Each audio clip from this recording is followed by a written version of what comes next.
All right, Sit.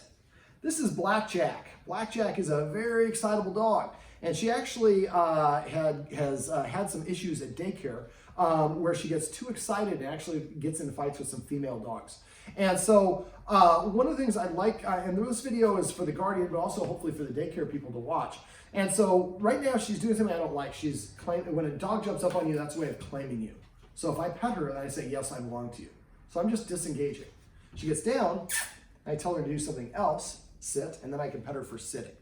And all right, so at daycare, one of the things that we do in our puppy classes is we teach people to help their puppies moderate their own energy. It's natural for dogs to just spiral out of control because they don't really practice moderating it. So what we do is we let the puppies play, and I like to say dogs have 10 levels of energy. 0 is asleep, 10 is as bonko crazy as your dog gets.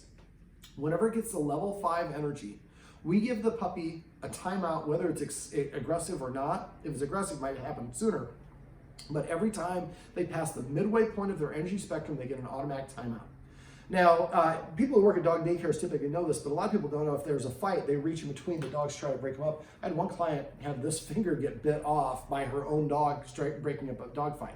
So what you want to do is you really want to grab them by the rear paws. Now I'll kind of show you, I'll use this so we can get her up over here, and I'll show you how we want to do it if she gets up. She's being a little bit of a lazy Pitbull right now.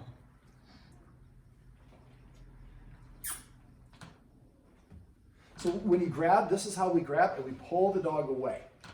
So that way I have more control. When she turns around to see me, she has a second to think about it before she actually nips.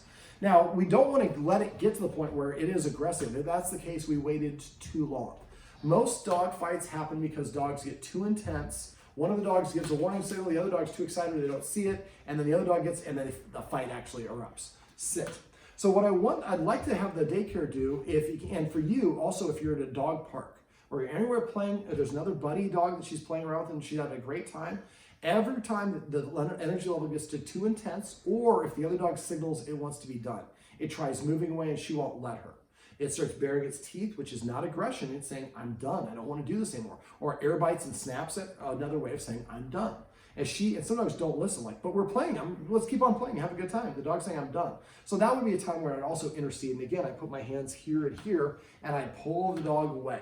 Now, sometimes you have to pull the dog out of its line of sight so it can't see the other dog because there's, I'm waiting. But again, we think of excitement as happiness. And so with dogs, we talk, oh, who's a happy dog? And we get them all worked up and we wonder why they make mistakes. If I have to do a test or something difficult, I don't want to be excited. I want to be calm and balanced and focused. So if we teach our dogs, and what we find in our puppy classes, the first week or two, we're going in, the parents are interrupting them all the time. By the time we get into like the week 7, 8, 9, the puppies are just keeping it 4.9 or less because they know once they pass the level 5, they get an automatic timeout, or what I call adult swim, like kids get in a pool. Because they don't know any better. They'll swim to the point where they're exhausted and they'll drown. So we make sure mandatory every hour you get a 10-minute break. So the dog daycare is doing a great job by giving her some breaks during the day just to let her kind of catch her breath and take a nap. But during playtime, it would be great if the daycare could have, and I've had one client, they actually paid somebody extra at the daycare to have an extra handler in there, and they just paid the person's cost. And the person just was in the daycare room, and every time the dog gets too excited, they were only watching that one dog. In a dog daycare, there's probably 10 to 20 or 30 dogs, and they just want to make sure there's not a fight. They can't keep her energy level. That's not really typically what they do, depending on how big the daycare is. But if a daycare does this, I've had daycares that do have a dog like this, and they work for 1 or 2 weeks doing that. After a couple weeks, the dog starts keeping itself lower, and then the fights happen less, and then it doesn't need to require that direct supervision. Now, for dogs, excited is happy. So whenever the dog gets excited, make sure you're not petting the dog or interacting with the dog or doing those things when it's excited. Detract, wait for it to settle down. If there are other dogs around, again, pull it away, and you might have to actually pull it out of the room. But if you teach the dog that what level of energy is inappropriate or too high, and you are consistent, consistency is a really important thing. Can't let her go to like level 8 once, level 4 once, level 5. She doesn't know exactly where it's at. So having the same person that does it is really helpful. But if you consistently interrupt at the dog park every time she gets too excited, after a while she'll learn to moderate that behavior on her own. All right, well, this beautiful little Pitbull is Blackjack, and there she is, doing a little foot grooming. And these are some tips and tricks you can use if you have a dog that gets too excited that it gets into fights at daycare or with other or around other dogs.